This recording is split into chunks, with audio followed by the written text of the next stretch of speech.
Hey guys, this is miicrow here. I wanted to talk about some recent changes that some of you guys may have not have known about, but before we get into that, I wanted to go over a few announcements that were like relatively big in my opinion. First one, we finally hit 5K, which is like actually incredible. It's been like a while at this point, but it's like been very, very quick at the same time.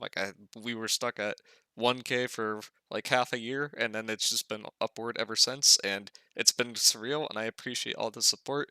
And because we hit the 5K, I decided to change my voice a bit. Give me 1 second. And I think some of you guys are going to like this and some of you are going to hate this, but the feedback I've received so far is the 2008 Xbox Live mic is gone, and this one sounds like a normie mic, which I'll take as an improvement because the 2008 Xbox Live mic probably didn't sound ideal. So trying to make that a little bit better for you guys. Hope that is better from the recording standpoint and it's a little bit more tolerable. Also, a shout out to everyone that's joined the Discord. We've had a lot of people join our Discord lately. There's been like literally like 1,000 like 800 people in this Discord now. Everyone's sharing like really useful information.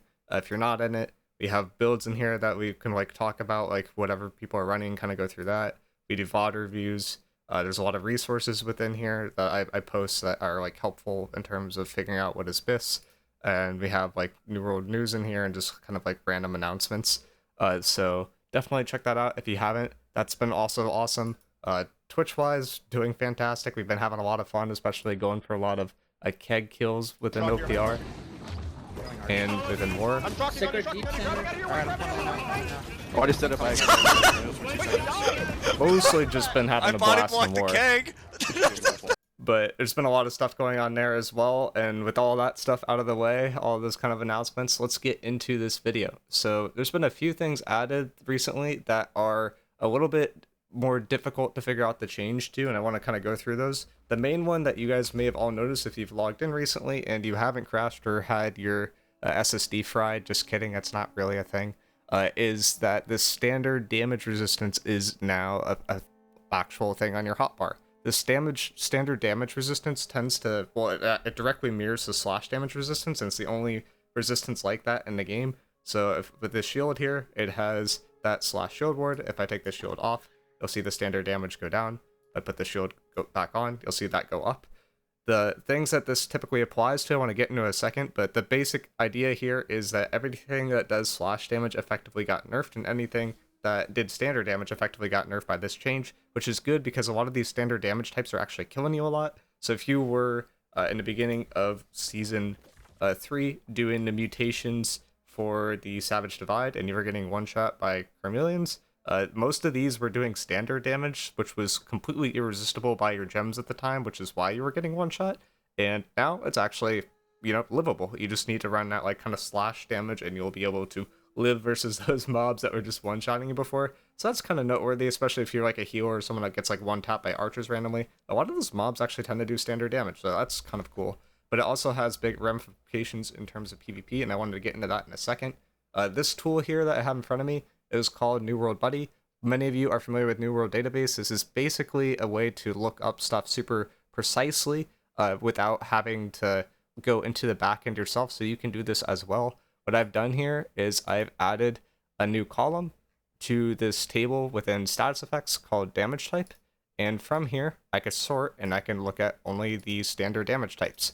So from here we could figure out exactly what got nerfed by this change. It's very, very clear from this that it mostly applies to bleeds. There are some things like blunderbuss, net shot, which is currently disabled right now for a different bug, but when that gets re-enabled that will be active and it will matter more. Like any of those kind of dot-based bleed effects are going to be affected by this. There's some AI-related effects, but it's mostly these bleed effects in terms of status effects that are going to be affected by this. In terms of what actual damage is incoming that's going to be affected by this, the main thing that stands out to me is that beast mode, like heart rune, that everyone's like, oh my gosh, this is so OP. You can run this in heavy and you do so much damage. Well, guess what? It's doing like literally like 30% less damage now. Like if you ran 20 slash before, it's doing like 30% less damage because that's the way that math works out. So it's effectively gotten like a pretty significant nerf because a lot of people tend to run slash within PvP, and that's just a very easy way to kind of mitigate that. A lot of these other bonuses too are kind of weird named, but they mostly apply to PvE. A grab well apparently did standard damages, which is noteworthy, but that's like the only other one that kind of sticks out here. Everything else that's not directly applying to, so that's kind of good. So basically all these effects are effectively nerfed. So grab well, bleeds, those kind of heart rune based attacks. So basically that whole SNS disruptor with flail, like that whole entire idea within PvP is getting significant nerf, and that's like very, very good in my opinion. But also if you're a bow player and you were going for the artifact rapier, your bleed based setup is effectively going to get less value now because your bleeds are going to do less damage. That being said, you're still going to get that additional bonus from running that finisher, so it still is like a decent build to go, and probably the build that you want to go with, like a bow, to be honest, or even like a musket. It is still a source of free damage, but just know that those bleeds are going to be hitting a lot less hard. So you have something to kind of worry about there for that specific setup, and those bow abilities actually got nerfed a bit. If you look at terms of abilities, you can't see a standard type here, so there is no ability that does standard type, so there's no ability that's directly nerfed, but some of the ability damage, or some of the damage types and effects are getting nerfed from this change directly, which is noteworthy. There are also other changes that came with the recent patch that went live today that partially crippled the game, but it's been solved mostly now. If you saw the announcements I put in the Discord about like the SSD related stuff, forget that even happened. It was a prank, bro, I swear. No, someone was trolling. Clearly that's not actually the case. The only thing that's like very prevalent right now is New World is using like a higher than usual kind of like read-write cycle for the disk drives, I would say, but it's not like anything super crazy. Like I don't think I could even view it here for myself, but it's nothing super crazy from what we've seen. You don't really have to worry about that. Just know that you would have to write tons and tons of data to the point where you will likely be replacing your computer before that will ever be an issue. So it's not really something you have to worry about. You usually have to read write your entire drive about 3,000 times before, like for an average drive, before you would run into issues. And to do that would be actually incredible. It's very unlikely, and I would not really worry about that too much. The only issues that have been caused by the live have been fixed. If you go to the news channel in here, down here at the bottom, they've disabled Rapier's Evade and NetShot, which apparently are bugged out and they were causing the game to crash. So the game is now playable, stable, it seems so far. We'll see how the wars turn out tonight because we got one war coming up soon, and hopefully everyone can go back to kind of enjoying the game until the season 4 comes out. So now that all that stuff's out of the way, they've all had some additional fixes that are live right now. Heart Rune, like the Dark Ascent, is back now. It used to be bugged. They've fixed that, so that's nice. The haste bug on the flail is gone, which is very nice. And that was being apparently caused by Blunderbuss's net shot if you pop Vortex while you had that up. So that's noteworthy. And the other thing that's really important about Flail, if you're a Flail user, is we can now go back to be using Kite Shield, because the final deflecting fertility, well, this doesn't matter as much. This was like doing standard damage at the time. So effectively Flail gets a little bit of a nerf to its damage because the second follow-up attack was doing standard damage. Now it's doing arcane, so that problem's kind of fixed. And also this like additional reaction that you're getting that was causing a stagger that was giving people a free dodge, which I'll show you guys here what that is if you haven't seen it.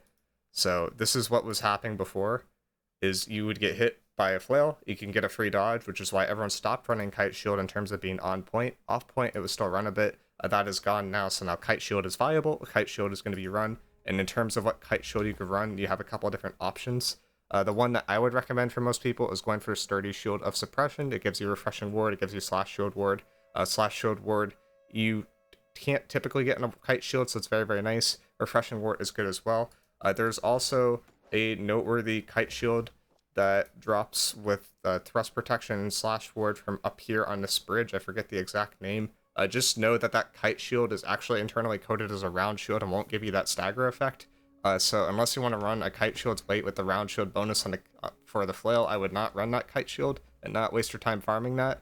I'll drop in the comments what that is after this, but it's just not worth your time. And I would just try to go for either Shield of Suppression or try to like upgrade the TIE Kite Shield, because it's a pretty good Kite Shield. It comes with counter attack on there, which isn't ideal for some people. Comes with Refreshing Move, which is honestly like very underrated.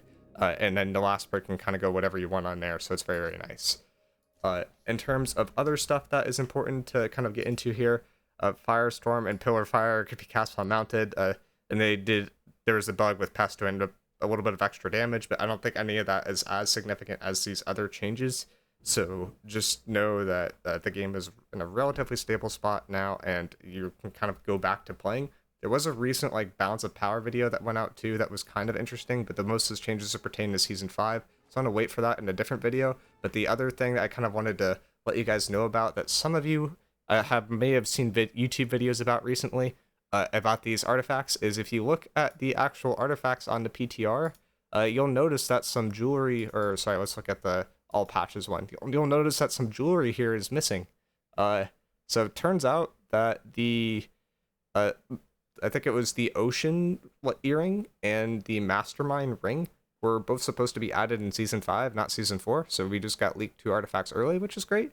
Both of those artifacts are very likely to be used heavily in the meta, so we'll see those in Season 5, but we're going to have to wait another couple of months to see those see the light of day. So just know for now, there aren't any super significant changes that are going to be coming to the PTR from the artifact standpoint, except for the Inferno and for the bow that is going to be coming out here. The Inferno is getting this 8-meter conditional on Hellfire's Fury increased to 15 meters. The problem inherently with this Fire Staff, or sorry, I was saying bow before, this is the Fire Staff. The problem with the Fire Staff is it has keenly empowered on it, so you can't get play crits on that, and that turns out to be very, very good on the Fire Staff now, because play crits is just like kind of insane. And then you also can't get Alacritus Punishment on here because it has Vicious. Alacritus Punishment turns out to be a bit better than Vicious, so and it's worth 20% of damage value, so because of that, I don't see Inferno being actually super, super useful from a utility standpoint. But if you want to do pure damage and you're not worried about healing or having to counter healing, the Inferno could be a pretty decent artifact for you. That being said, you are getting that 20% damage when you're close to people, but you're going to be losing out on that int-based bonus. If you are using a strength weapon, this is kind of interesting, but I don't see it being super, super popular with the strength-based weapons, but I imagine it will still be used a lot within OPR because it's just a very fun artifact to experiment with. In terms of the bow, the changes that they're going to be making to the bolt caster is this like kind of stun base effect that they had before. They're changing this so that you have to hit a target 3 times and then you'll do a massive damage bonus to them. The thing that matters here is if the kind of massive damage bonus comes from putting a dot on a target, and if that dot is cleansable or not cleansable, because if you like put 2 stacks of a dot on someone within a war and they pop a cleanse pot, that's like just completely useless, right? Within like a OPR standpoint, you put 2 dots on them, they pop their Ice Tomb, it's gone now, that's completely useless. You put 2 dots on them, they pop Purifying Heart, and now it's completely useless. So there's a lot of counters to this I can easily see, which I think is a lot better, and it's like very you can play around it more. And I think in general, just moving away from this like adding more stuns, adding more staggers, and instead adding more like unique ways to do damage or provide other unique effects to your allies that kind of allow you to make more creative plays without just be limiting the opponent's ability to play the game, if that makes sense. Like adding in effects that limit the opponent's ability to playmake is just a bad way to move in general, and I think this is like in the right direction.